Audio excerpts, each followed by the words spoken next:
Bienvenue au Bulletin des régions. Au sommaire, cette semaine, 5,4 millions de dollars pour la réfection du quai de Forestville.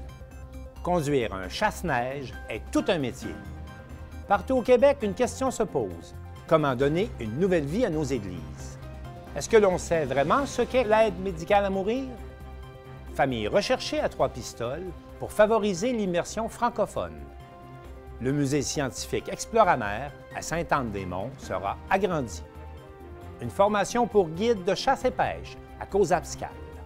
Et enfin, à Vaudreuil-Soulanges, on suit la piste de la marmotte.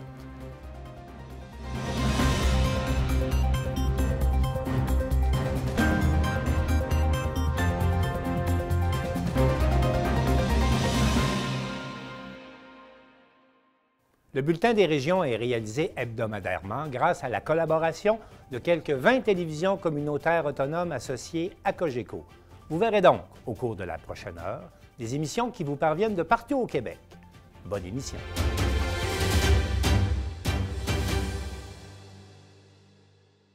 Québec octroie la somme de 5,4 millions pour la réfection du quai de Forestville. On écoute un reportage de Joanie Gaudreault de la Télévision du Littoral.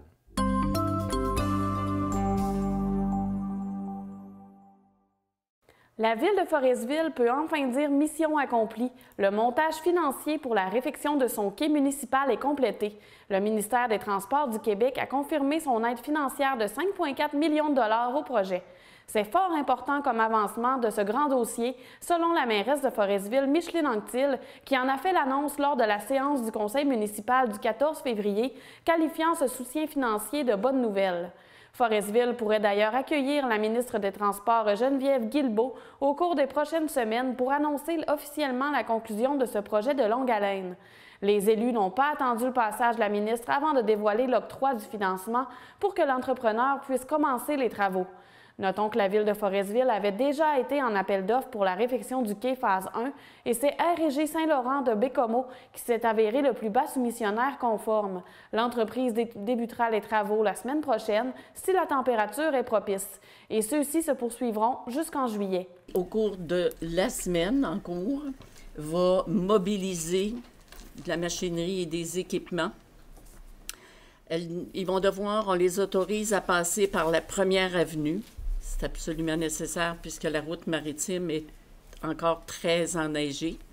Donc, pour apporter ces équipements, il va passer par la première avenue pour se transporter. Et il devrait, si la température est de notre côté, etc., débuter dès la semaine prochaine les travaux de réfection majeurs du quai. Qui vont nécessiter que nous sécurisions un accès, évidemment, pour qu'ils puissent travailler aisément. Donc, ils vont avoir un accès limité et sécurisé. Et débuter ces travaux qui vont durer jusqu'au mois de juillet. Les élus ont autorisé la signature de la convention d'aide financière avec le ministère des Transports et de la Mobilité durable de façon unanime. Le projet de réfection du quai a également obtenu un soutien financier de 1,1 million de dollars du gouvernement fédéral. Rappelons que depuis le début du projet, les coûts de la réfection ont augmenté passant de 6 millions à 11 millions de dollars en raison du prix de l'acier notamment. La réfection du quai comporte la construction d'un mur rideau attaché à de nouveaux blocs d'ancrage, la réfection du tablier et le recouvrement en gravier d'une portion de l'infrastructure.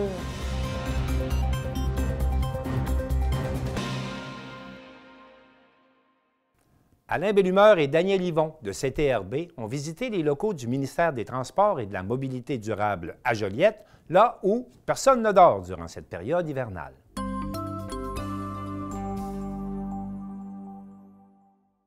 Beau temps, mauvais temps, les équipes de voirie du ministère des Transports et de la Mobilité durable du Québec s'activent. Et cet hiver, plus que jamais, de la neige, du vent, du verglas. Il y en a eu beaucoup.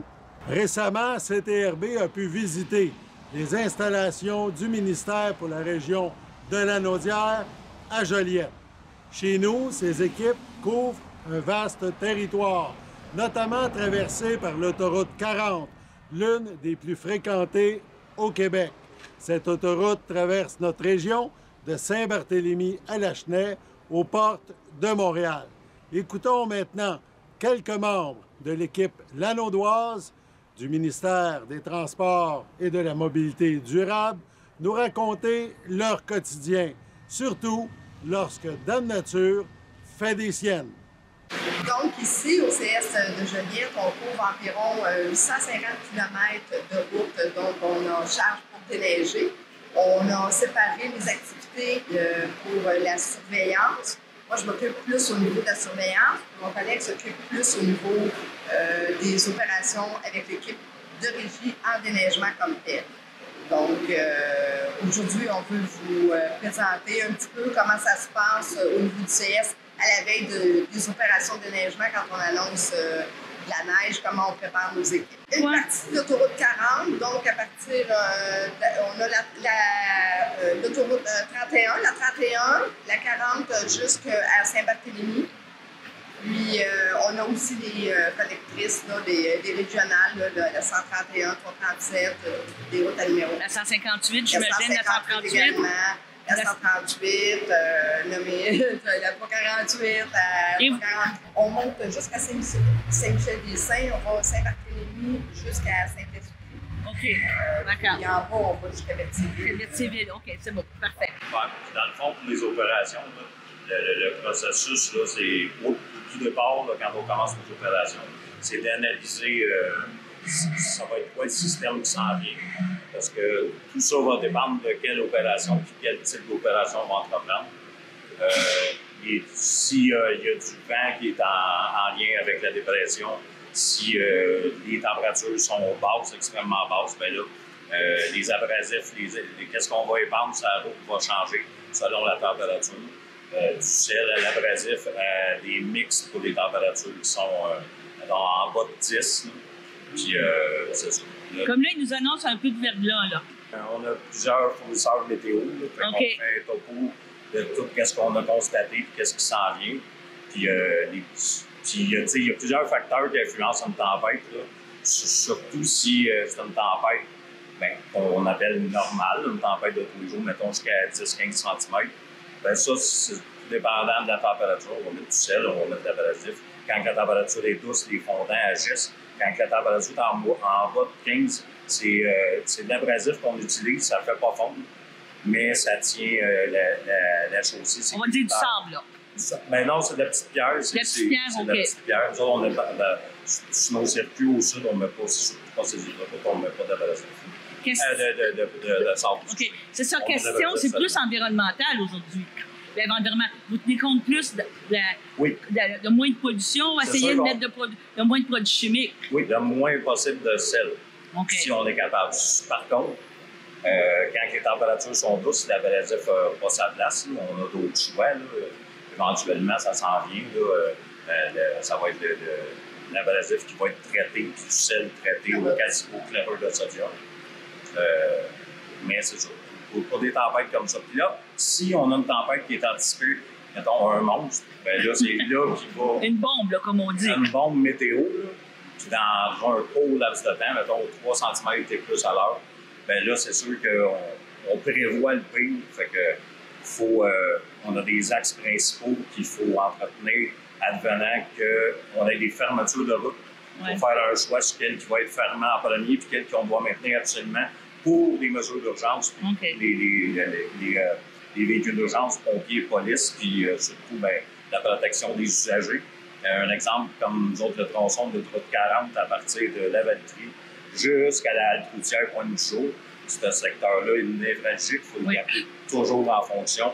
Advenant une fermeture de l'autoroute, bien là, le centre de coordination pourrait se faire là. C'est mouillé, puis il y a du soleil, puis il y a du trafic. Fait que là, ça va faire agir le sel beaucoup plus longtemps que quand il fait froid, puis qu'on met du sel, puis qu'il n'y a pas de trafic, puis qu'il n'y a pas de soleil.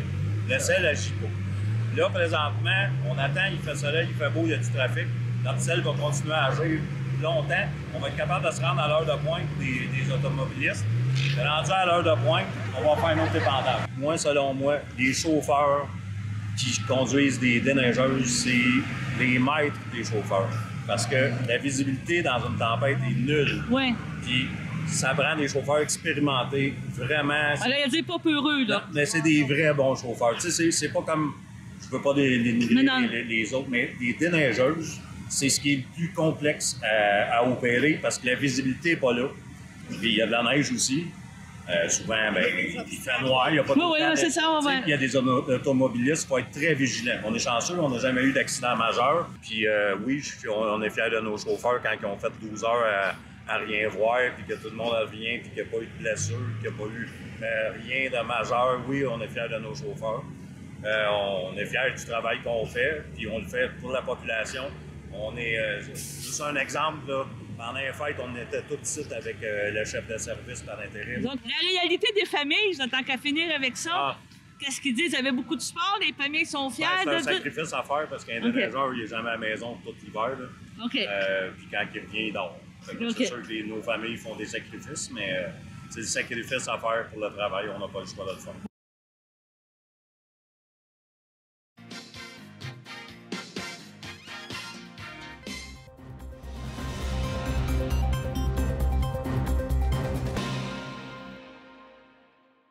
La question de la préservation de notre patrimoine religieux touche toutes les municipalités du Québec et Charles Laviolette de CJSR s'est penché sur la question, plus précisément pour la paroisse de Saint-Raymond-du-Nord.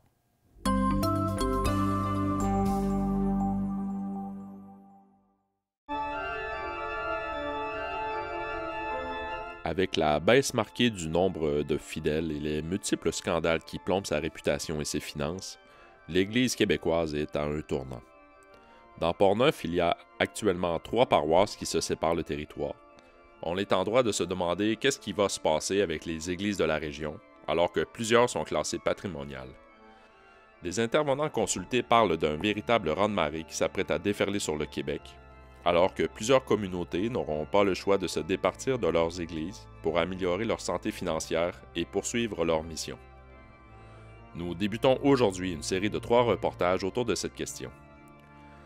La paroisse Saint-Raymond-du-Nord a été créée en 2018 et regroupe les communautés de Rivière-à-Pierre, Sainte-Christine, Saint-Léonard et Saint-Raymond. Nous avons rencontré son directeur, Eddie Allain. La problématique que les églises se vident, c'est date pas d'hier. Ça fait très longtemps. On s'en rend pas compte parce que c'est une personne de moins, tranquillement, qui n'est plus là, mais ça diminue. Les municipalités de Sainte-Christine d'Auvergne ont démontré son intérêt à faire l'acquisition de l'église. Si on vend l'église de Sainte-Christine, l'entente qu'il y aura avec la municipalité, c'est que les messes vont continuer à se faire dans la sacristie.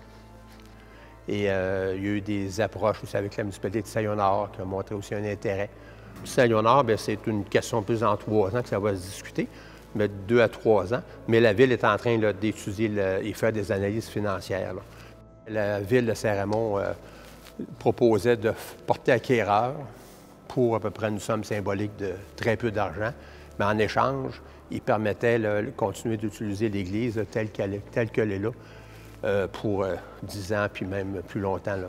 Un peu comme l'exemple de la ville de Neuville a fait avec son Église. Et Rivière-à-Pierre, l'hiver, l'Église est fermée, puis les célébrations ont lieu dans la salle municipale. Donc, il y aurait une négociation pour qu'on pourrait peut-être continuer à le faire à l'année, parce que l'idée, c'est de fermer l'Église de Rivière-à-Pierre. Le presbytère de Rivière-à-Pierre, on est en train de trouver des solutions pour s'en départir, le vendre.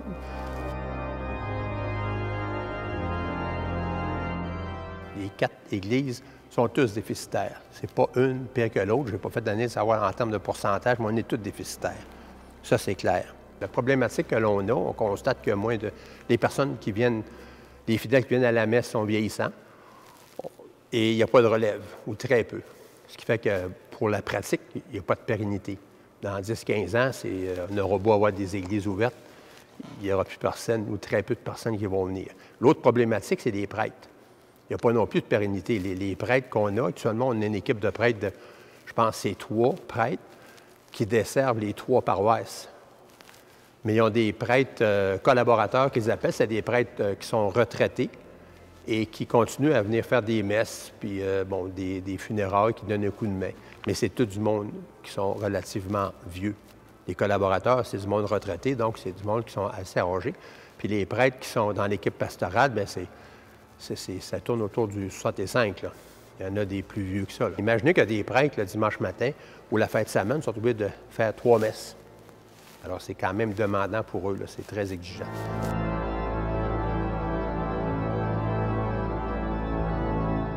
Alors, si on fait un retrait stratégique là, rapidement, on a des fonds, il y a beaucoup d'argent en banque, on est capable de continuer à fonctionner. Si on n'a plus de coûts reliés aux immeubles, on peut continuer à penser à offrir la mission.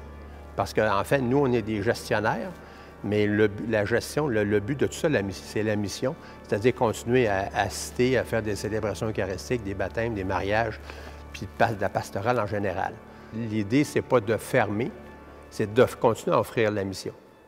Et ça, c'est important de le dire. Mon opinion à moi, on ne devrait pas focusser sur des églises parce qu'ils sont cités, parce qu'ils sont patrimoniales, parce que, tu sais, si c'est patrimonial, puis c'est financé non pas par le culte, mais par des administrations publiques, ça va. Mais sinon, vous savez, la vraie mission, là, c'est pas le patrimoine. Là. La vraie mission, c'est l'enseignement de quand que Jésus-Christ est venu sur la terre.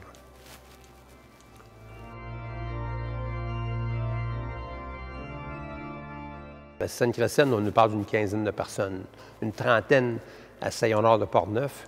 Et à Rivière-à-Pierre, ça doit tourner autour de 25, 30, là, maximum. Là. Ici, il y a plus de gens, bien sûr, parce qu'il y a quand même un bassin de population, il y a 10 000 habitants à Saint-Raymond, plus que 10 000, ce qui fait qu'il y a peut-être au-dessus de 100, 125 personnes. L'idée, c'est aussi de peut-être continuer à offrir des services à Sainte-Christine, puis ailleurs, mais pas à la semaine. Ça pourrait être aux 2 semaines, ça pourrait être une fois par mois.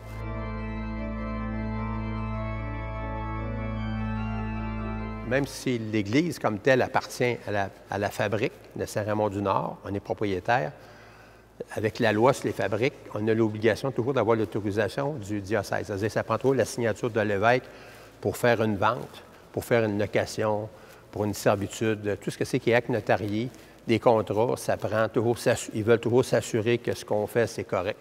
Puis ça, il y a des procédures qui sont assez longues, c'est difficile, là.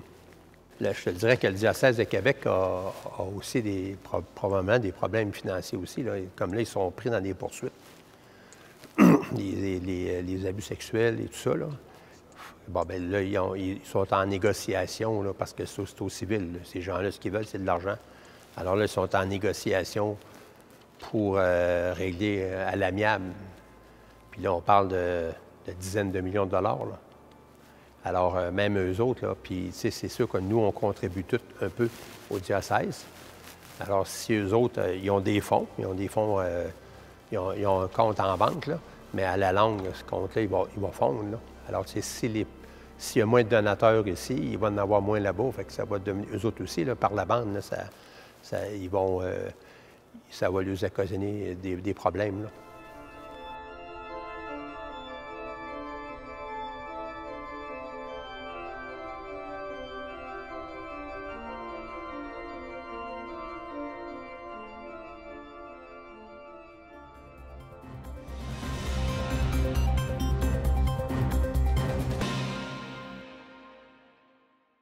On estime au Québec que 7 des quelques 70 000 décès annuels sont provoqués par des soins d'assistance en fin de vie et la journaliste Sylvana Suarez s'est entretenue sur ce sujet avec le docteur Michel Bureau, qui est le président de la Commission sur les soins de fin de vie du gouvernement du Québec.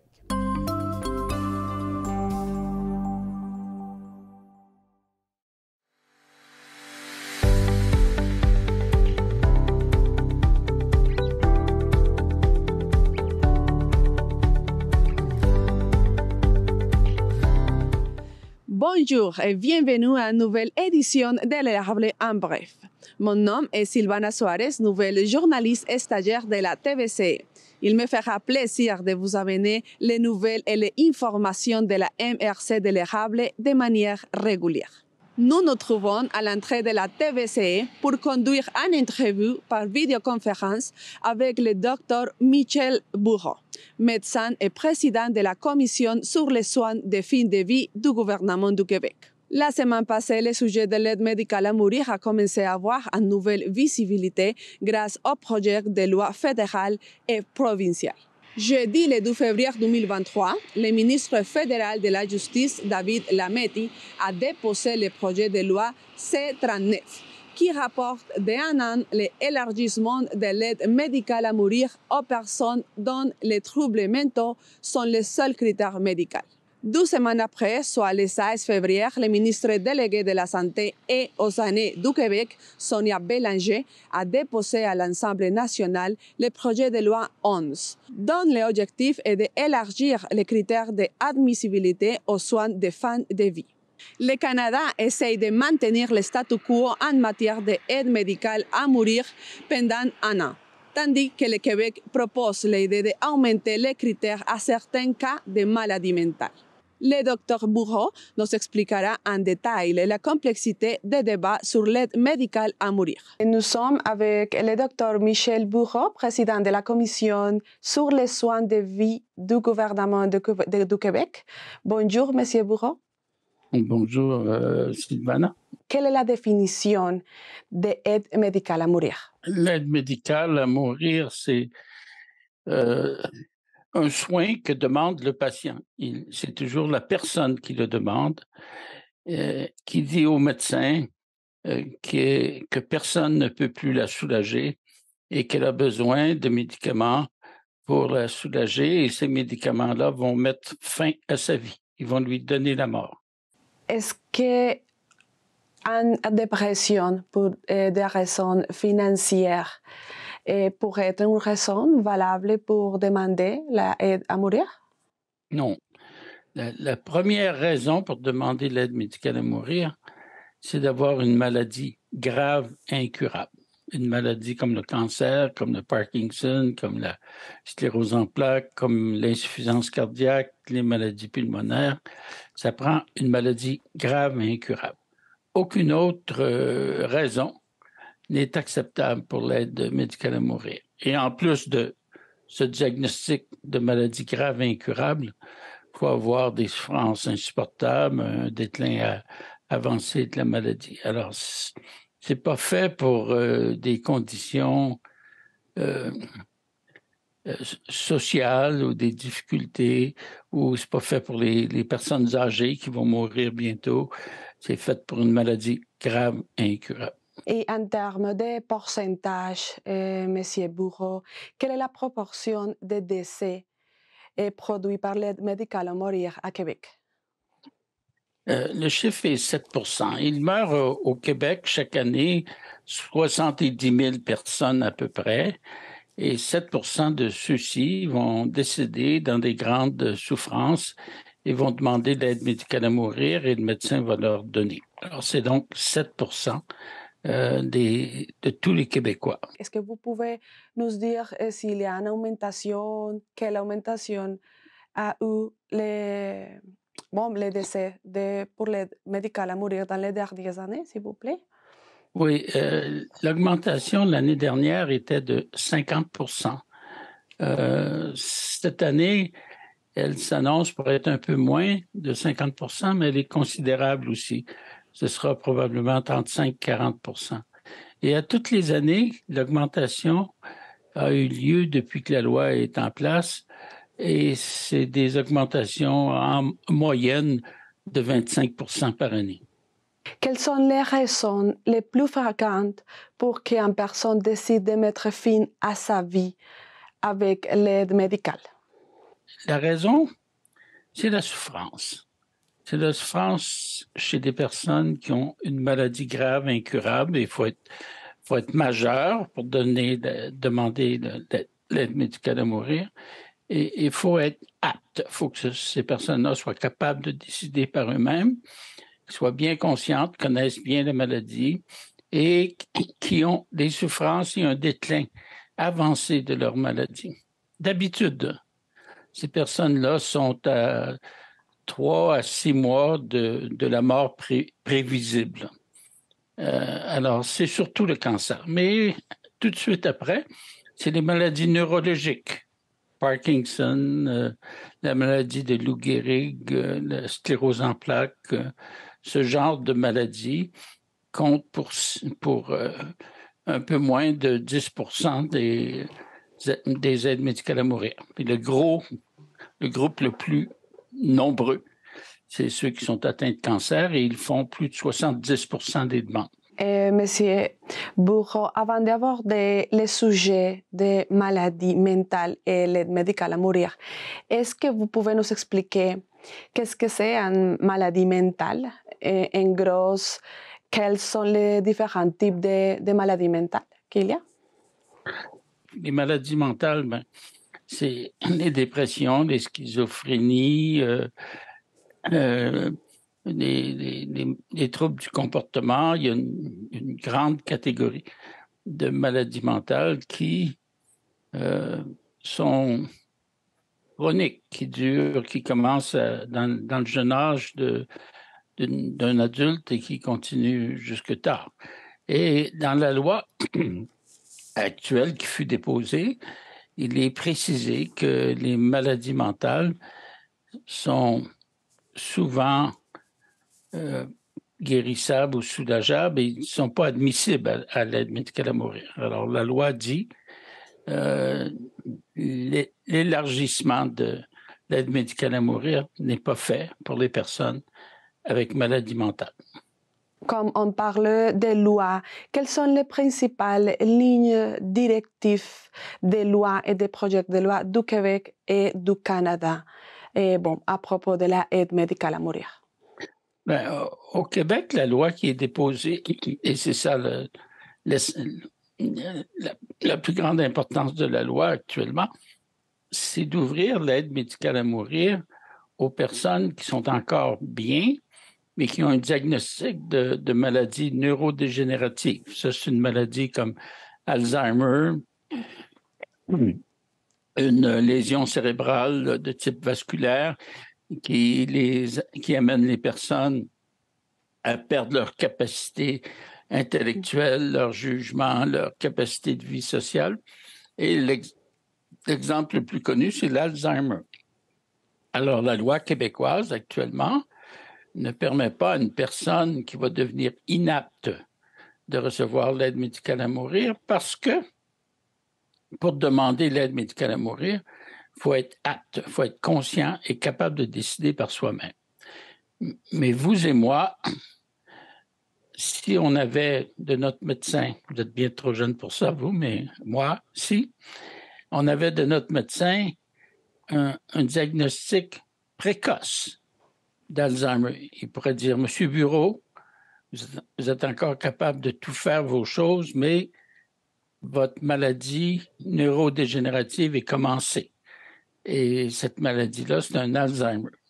Vous allez peut-être vivre 10 ans avec ça, mais vous allez perdre tous vos moyens avec le temps. Alors, si j'ai un diagnostic précis de maladie neurodégénérative comme Alzheimer, je peux très bien dire, moi, docteur, quand je serai plus capable de rien faire, puis que je serai plus capable de m'occuper de ma personne, puis que je serai incontinent, je veux l'aide médicale à mourir. Alors, la loi nous dit aujourd'hui, vous pouvez demander l'aide médicale à mourir si vous êtes apte pour que votre demande soit appliquée quand vous serez devenu inapte. Alors, dans 5 ans, dans 3 ans, des fois, c'est 7-8 ans. La loi vient, ça c'est la principale chose de la loi du Québec qu'elle apporte aujourd'hui pour discussion et pour adoption. Il y a aussi d'autres choses. Avant, pour avoir l'aide médicale à mourir, il fallait être près de la mort. Là, c'est plus ça. C'est pourvu que vous ayez une maladie qui va vous causer la mort, même si celle-ci arrive tardivement, vous pouvez être admissible à l'aide médicale à mourir. Ça, c'est les principales choses de la loi. Et quelles sont les différences et les coïncidences entre la vision d'Ottawa et de Québec par rapport aux maladies mentales et de l'aide à mourir? Au Québec, la société n'est pas prête à donner l'aide médicale à mourir à quelqu'un qui a un trouble mental. À Ottawa, aujourd'hui, au Canada, ce n'est pas non plus possible. Cependant, dans la loi canadienne, il est prévu que dans 1 an, on pourra ouvrir l'aide médicale à mourir pour les personnes avec troubles mentaux. Ceci avait été décidé il y a 2 ans et récemment, le gouvernement fédéral a dit, et c'est la loi du Code criminel qui le dit, les Canadiens ne sont pas prêts à ça. Alors, reportons le sujet d'1 an. Mais autant au Québec qu'à Ottawa, aujourd'hui, une personne qui a un trouble mental ne peut pas demander l'aide médicale à mourir et de l'avoir. Monsieur Bourron, on a fini. Merci beaucoup pour votre temps. Alors, c'est moi qui vous remercie et à la prochaine.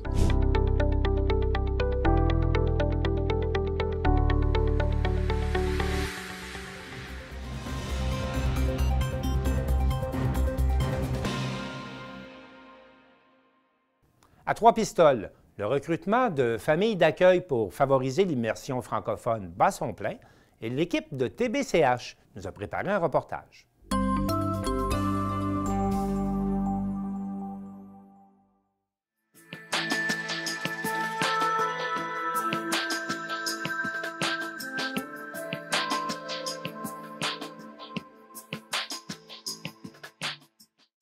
Souvent, à la fin des sessions, quand les étudiants remplissent leur évaluation, ce qui ressort, ce qu'on lit, relit et relit encore, c'est combien que les étudiants apprécient leur famille hôtesse.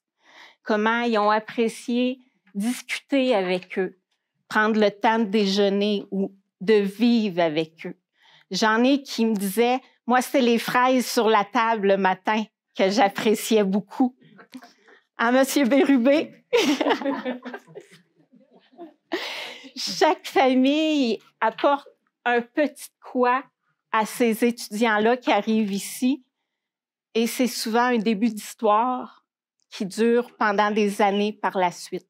Ce soir, on avait une réunion pour le recrutement des familles hôtesses, parce que c'est ce qui est le plus important pour nous. Et puis, cette année, on s'est dit, on va se prendre d'avance, puis on va prendre le temps de bien faire de la publicité, puis aller chercher le plus de monde possible parce qu'on en a besoin.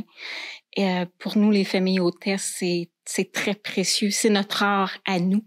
Alors, la réunion de ce soir, c'était pour recruter les familles et aussi nos anciennes familles qui sont avec nous depuis plusieurs années, de les garder au courant pour créer un lien avec eux, une continuité dans le temps. C'est pas juste on est avec vous pendant l'été, puis après ça, bon, on vous reparle plus, on vous revoit plus.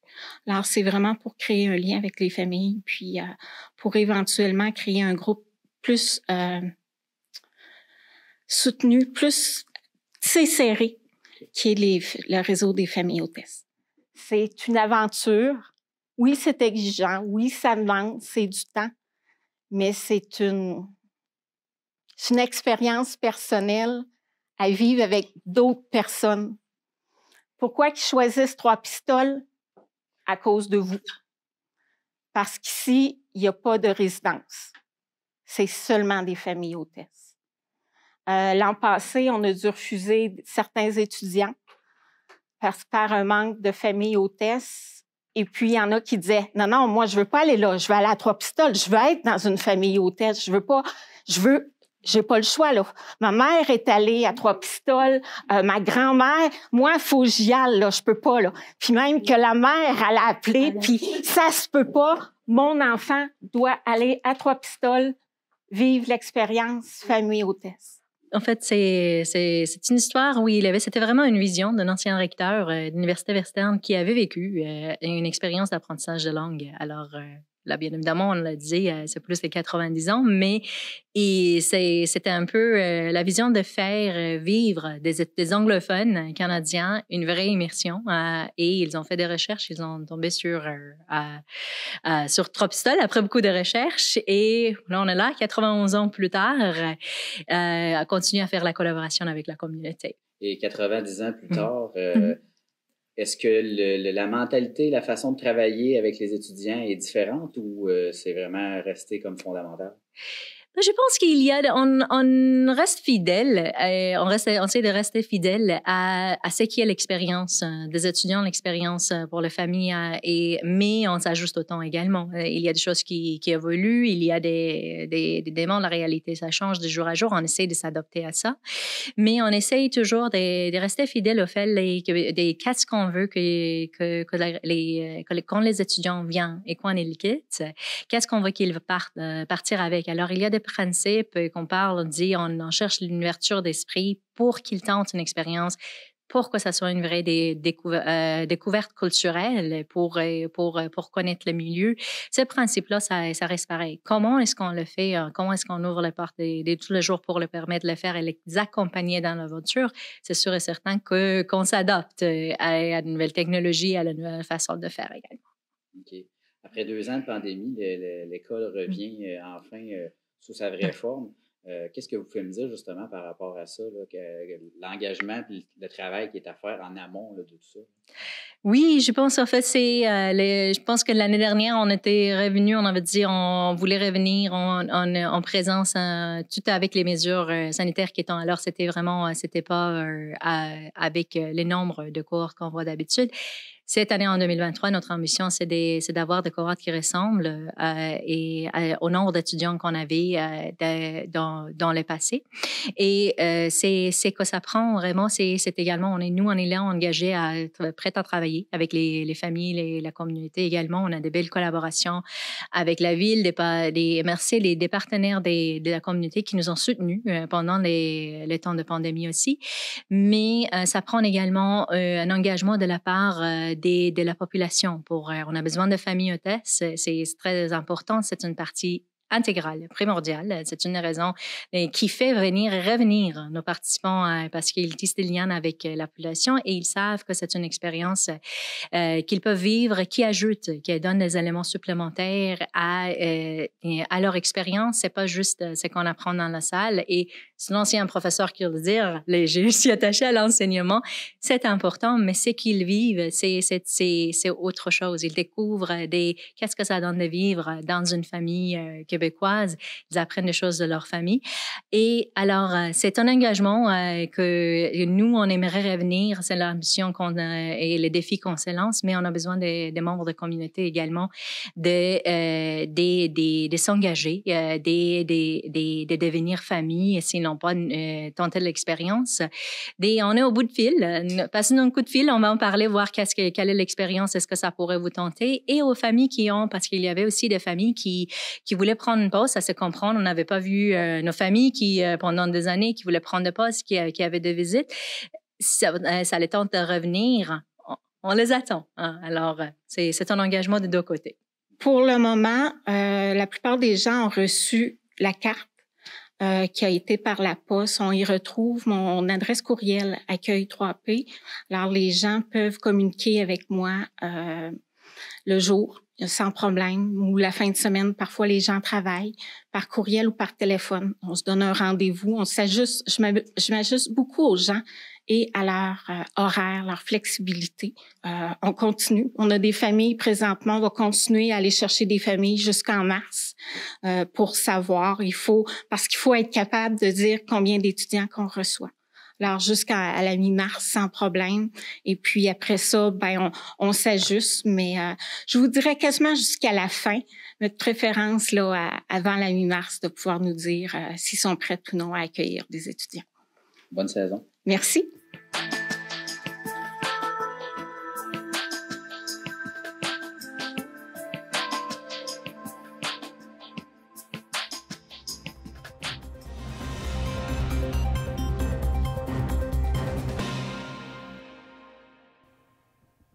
Depuis 1995, le Musée scientifique Exploramer propose une expérience vraiment exceptionnelle aux visiteurs de Sainte-Anne-des-Monts. Et cette expérience sera bonifiée, le musée sera agrandi en 2023. Et Marie-Claire Roy de la télévision de la Haute-Gaspésie en parle avec Sandra Gauthier, directrice générale d'Exploramer.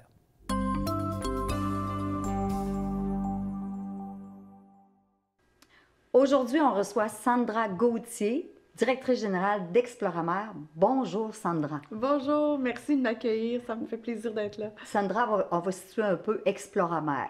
Oui, bien, un musée sur les sciences océanographiques situé sur le quai de Sainte-Anne-des-Monts, en Haute-Gaspésie. C'est un endroit magnifique, justement, pour avoir un centre comme celui-là. Si les gens ne le connaissent pas, ils vont apprendre à le connaître un peu aujourd'hui. Puis, moi, je voudrais qu'on parle surtout des nouveautés qui s'en viennent bientôt au Centre Exploramer. Oui, bien, écoutez, on est un musée de sciences qui traite d'océanographie et de biodiversité marine du Saint-Laurent. Et puis, ça fait des années, en fait, que le musée existe, donc depuis 1995. Et puis, l'été dernier, on a eu d'excellentes nouvelles. En fait, on va pouvoir agrandir le musée, donc les travaux commencent tout doucement. L'objectif dans les prochains mois, c'est vraiment de renouveler l'exposition permanente, donc qui présente une collection vivante, donc des poissons, des échinodermes, des crustacés, des mollusques du Saint-Laurent marin, donc une collection vivante d'un peu plus de 1000 animaux. Wow! Et on est en train de construire, en plus de l'exposition permanente, donc un aquarium écosystémique. Et puis, parallèlement à ça, on construit également un pavillon qui va être le pavillon des requins du Saint-Laurent. Donc, les gens commencent à découvrir qu'on a des requins dans le Saint-Laurent. Et puis, nous, notre objectif, c'est vraiment de les mettre en valeur, de mieux les faire connaître pour mieux les protéger. J'aimerais qu'on parle de l'aquarium écosystémique parce que c'est spécial. Ça regroupe l'ensemble de ce qu'il y a dans notre fleuve Saint-Laurent. Oui, bien en fait, le plus qu'on va pouvoir, c'est bien évident qu'on n'aura pas de baleines à l'intérieur de l'aquarium, mais en fait, on veut reconstituer un écosystème du Saint-Laurent. Donc, on va pouvoir intégrer des plantes, on va intégrer les substrats, on va intégrer des poissons, des petits poissons, des gros poissons, on va intégrer tous les mollusques, les échinodermes, les crustacés. Donc, pour pouvoir reconstituer en fait un portrait d'un écosystème du Saint-Laurent, puis pour que les gens puissent voir, même si on n'est pas des plongeurs sous-marins, bien qu'on puisse voir à l'intérieur, donc sous la surface de l'eau. Hey, c'est extraordinaire. Mais comment on fait pour aller chercher tous ces animaux marins-là? Bien, écoutez, nous, on a des permis, en fait, qui nous permettent, nous, de présenter ces animaux-là, donc de pouvoir aller les capturer, de les ramener au musée. On a des infrastructures qui nous permettent de pomper l'eau de mer dans nos aquariums. Donc, ils vivent donc, dans l'eau salée, dans l'eau froide. Et c'est bien important de maintenir ça pour leur qualité de vie aussi. Et puis, il n'y a pas 50 solutions. Là, pour aller les chercher, il faut soit plonger ou soit aller avec un bateau de pêche, les ramener tout délicatement pour ne pas les blesser, puis pour être sûr qu'ils vont rester en vie aussi. Donc, pour nous, ben, c'est un défi à chaque année, mais j'imagine. C'est un cycle de vie, donc à chaque année, on recommence le travail. Ouais. On va terminer avec le pavillon des requins. Ça, là, je pense que ça va attirer beaucoup de monde en Gaspésie. Hein? Je pense que oui, effectivement. En fait, le pavillon des requins va venir quasi doubler la superficie du musée actuel. Donc, à l'intérieur du pavillon, on va avoir un bassin avec des petits requins. Donc, un requin qu'on a dans le Saint-Laurent qui s'appelle l'aiguillat commun, qu'on va conserver en captivité à l'intérieur du bassin. Et pour tous les autres requins qu'on ne gardera pas en captivité, bien, on fait appel à Moment Factory, qui est une firme qui organise des spectacles numériques, qui est en train de préparer, en fait, cette exposition-là. Donc, qui va porter sur les 7 espèces de requins qui vivent dans le Saint-Laurent. Et puis, au deuxième étage du pavillon, il y aura une exposition pour enfants, donc aussi sur les requins avec quelqu'un de bien connu dans notre région qu'on ne peut pas nommer encore, mais qu'on nommera un peu plus tard. On aura aussi un laboratoire éducatif, hein, on le sait. Oui. Les adolescents ont besoin d'être animés, ont besoin de manipuler, ont besoin d'être actifs. Et puis, on a, depuis quelques années, beaucoup d'échantillonnage qu'on fait dans le Saint-Laurent. Mais là, on va pouvoir passer de l'eau au labo en 5 minutes top chrono. Donc, on va pouvoir vraiment amener les jeunes à faire des découvertes scientifiques à l'intérieur d'un laboratoire qui va être spécialisé sur les sciences océanographiques, justement. Et voilà. Merci beaucoup, Sandra Gauthier, pour toutes ces informations-là et bienvenue tout le monde à Exploramer. Merci.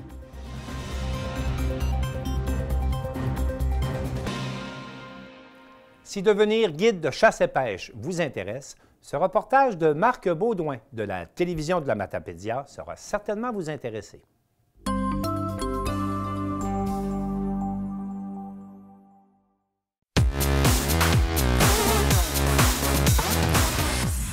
Si la profession de guide de chasse et pêche vous intéresse, une nouvelle formation débutera bientôt au CF Pro en foresterie à Causes-Abscales. Pour en savoir plus, je vais aller à la rencontre du gestionnaire du projet, Sébastien Jean. Suivez-moi. Sébastien, bonjour. Bonjour. On parle de la nouvelle formation de guide de chasse et pêche. En quoi ça consiste et c'est quoi l'objectif? Bien, la nouvelle formation qu'on met en place ici, c'est un AEP, c'est une attestation d'études professionnelles.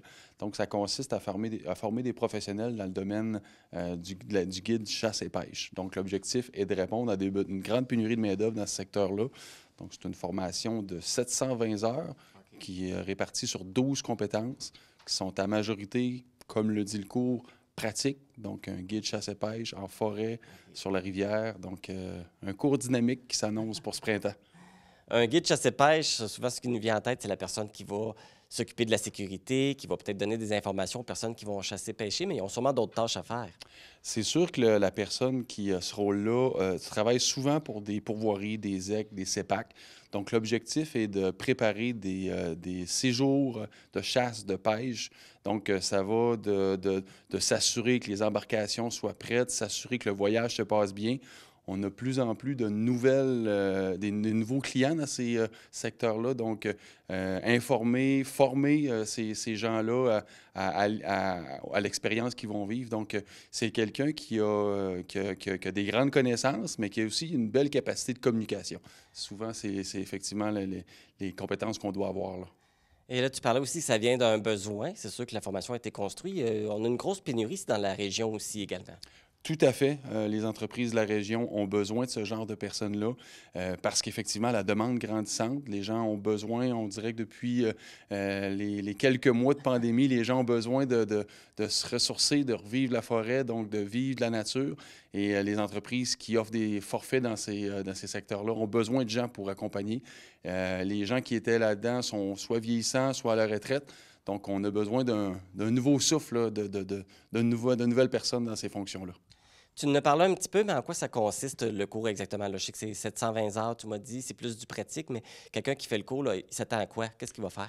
Bien, ces 12 compétences sont axées vraiment sur guider des activités de chasse et de pêche. Les espèces qui seront touchées dans cette formation-là, dans la Matapédia, c'est bien sûr l'ours, ça va être la pêche en lac, ça va être la pêche au saumon, ça va être le chevreuil, ça va être l'orignal. Donc, on va couvrir à partir du mois d'avril jusqu'à la fin octobre toutes ces espèces-là, toutes ces activités-là. Donc, les personnes qui vont s'inscrire vont aller dans des pourvoiries, vont aller dans des vont accompagner des guides actuels, vont voir à préparer des séjours, préparer des miradors. Donc, vont vraiment vivre les activités de A à Z. Et après cette année-là, n'auront pas des années d'expérience, mais on va avoir les compétences de base pour offrir un service intéressant à la clientèle. Et puis, qu'est-ce que ça prend? Est-ce que c'est n'importe qui peut s'inscrire à ce cours-là ou on doit avoir déjà des prérequis?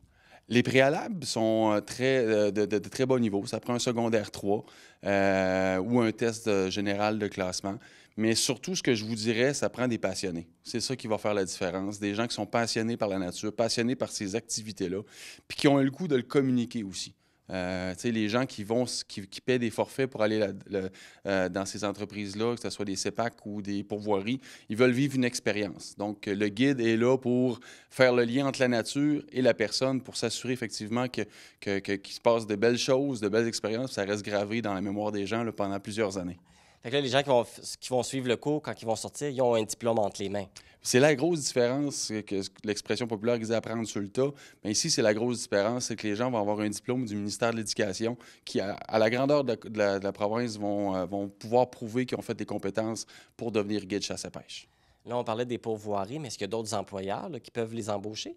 Bien, j'ai pas les chiffres précis là, du nombre, de la quantité au Québec, mais tout ce qui s'appelle ZEC, tout ce qui s'appelle pourvoirie, tout ce qui s'appelle CEPAC, tout ce qui s'appelle activité de plein air qui accueille des personnes pour aller leur présenter la forêt et tout ça, ils ont tous besoin de ce type de personnes-là, de guides et de chasse et pêche. Nous, on l'a adapté à la situation matapédienne. On est allé dans des espèces qu'on connaissait bien, qui sont dans notre environnement, mais ces gens-là peuvent travailler un peu partout, là, je vous dirais en Amérique du Nord. Là. Donc, les opportunités sont grandes après la formation. Tout à fait. Les employeurs, là, pour avoir parlé à certains personnellement, ont des besoins très criants.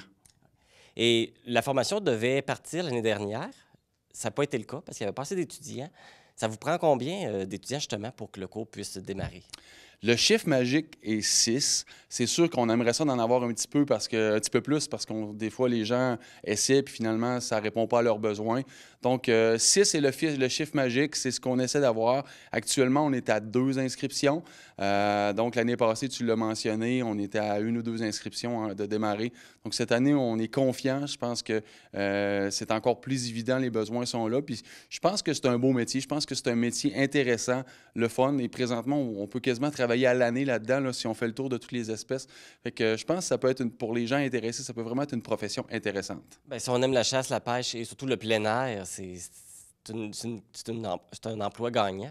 C'est un emploi de rêve même, je vous dirais, là, pour ceux qui tripent de ces activités-là. Effectivement, c'est un emploi de rêve parce que c'est du renouveau avec chaque client, c'est des expériences nouvelles. Il n'y a pas une journée qui va se passer de la même façon. Tu vis avec Dame Nature. Donc, oui, effectivement, ça peut être très stimulant. Et un autre avantage de suivre cette formation-là, c'est qu'il n'y a pas de frais pour la suivre? Bien, les frais sont gratuits, donc c'est un cours du ministère de l'Éducation. Les seuls frais que les gens pourraient avoir pour être complètement informés de la situation, c'est des frais permis de chasse, permis de pêche, linge spécialisé des fois pour aller aussi en forêt, sur la rivière. Donc, c'est les seuls frais qui sont prévus dans la formation. Sinon, pour l'inscription, c'est gratuit.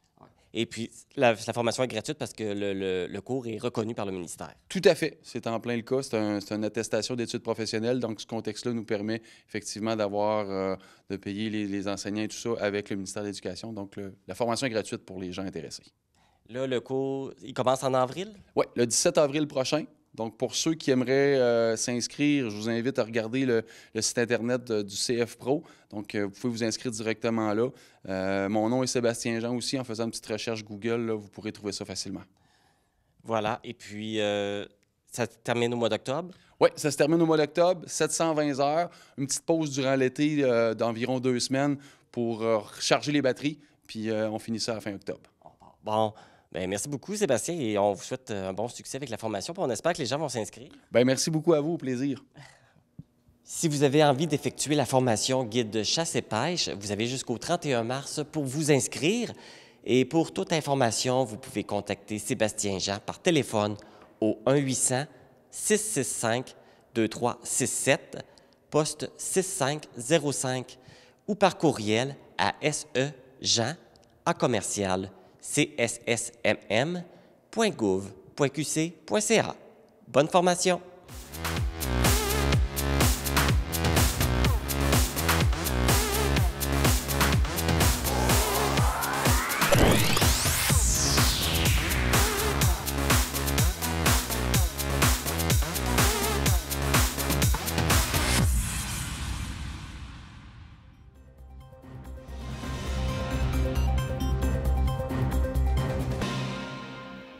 L'équipe de C'est sur la télé à Vaudreuil-Soulanges a suivi la piste de la marmotte qui voit son ombre pour annoncer le printemps, afin de savoir s'il s'agit d'un mythe ou d'une réalité.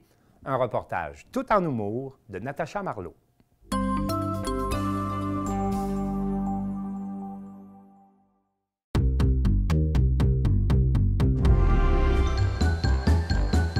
Ce 2 février, C'est sur la télé s'est lancé sur les pistes de la marmotte de Vaudreuil-Soulanges. A-t-elle bel et bien vu son ombre? Aurons-nous un printemps tardif ou hâtif? Moi, je l'ai vue, mais elle n'a pas sorti beaucoup parce que quand elle est sortie, vous savez, une marmotte, comment ça fonctionne? Elle sort, elle dort, tout l'hiver, elle dort. Mais il arrive à un moment donné, elle pense que l'hiver est fini, fait qu'elle sort juste le bout du nez, le bout des dents, si vous voulez, et puis elle regarde si elle voit ou non son ombre. Si elle voit son ombre, on est pour 6 semaines de prolongation de l'hiver, puis attachez votre tuque.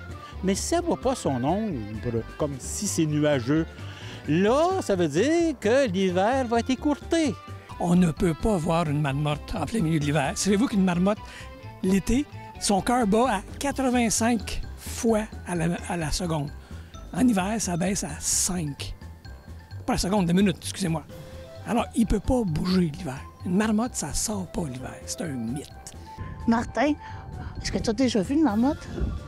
Quand j'étais bien jeune, peut-être que j'en ai vu une à côté en dessous de cette maison-là, ici, de cette cabane-là. Ça, c'était mon terrain de sable. Bien, c'est sûr que le mythe de la marmotte de la maison Félix-Leclerc, c'est vrai. J'étais là, j'ai filmé la marmotte avec notre spécialiste Robert Payan, notre grand sceptique André Desrochers. Il y a même Martin Leclerc, de fils de Félix, qui nous a même raconté que où est-ce qu'il y a le spot à la marmotte, c'est là qu'il jouait avec son carré de sable quand il était jeune. La marmotte, là, hein? Fleurette. C'est-tu comme ça qu'elle s'appelle? C'est Fleurette. Ben oui. C'est Fleurette? Fleurette, il y avait la marmotte. Une Fleurette aussi à la maison Félix-Leclerc? Ouais, apparemment, il y avait une Fleurette à la maison Félix-Leclerc, oui. Mais Fleurette, qui était ici, la madame de ménage du temps de Martin et de Félix, a dit qu'elle avait vu le sortir de la marmotte. Une marmotte, peut-être un peu plus tard, je me souviens, j'en ai peut-être vu une qui logeait en dessous de cette... Mais là, on va-tu voir où est son trou? On y va. Okay. On est parti.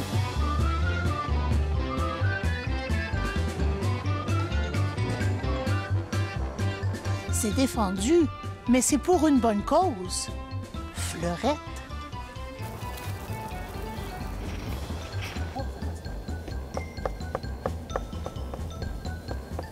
Oh! Je pense qu'elle est sortie. Elle a vu son ombre. Hey! Je vous annonce officiel que la marmotte, elle a vu son ombre. On a 6 semaines encore de temps hivernal. Et dans Vaudreuil-Soulanges, c'est confirmé, elle a bel et bien vu son ombre. Elle a vu son ombre, malheureusement, alors l'hiver sera interminable. Bonne chance. Soyez courageux, Vaudreuil-Soulangeois. On a besoin d'un siffleux, ça siffle. Le connaissez-vous, vous, le son de la marmotte? Non. C'est pas le diable. Je sais pas.